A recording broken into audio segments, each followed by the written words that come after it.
runaround.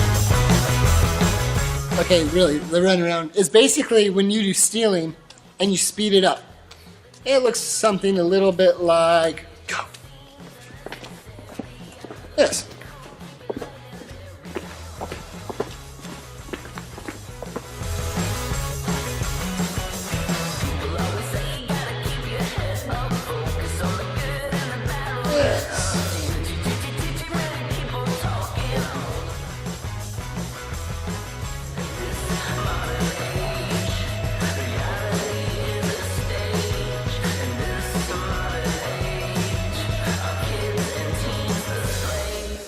The runaround does obviously take two talented people to do it, and you have to understand how to do the cascade at minimum, then Siamese juggling, and then you work with stealing, and then you move up into the runaround.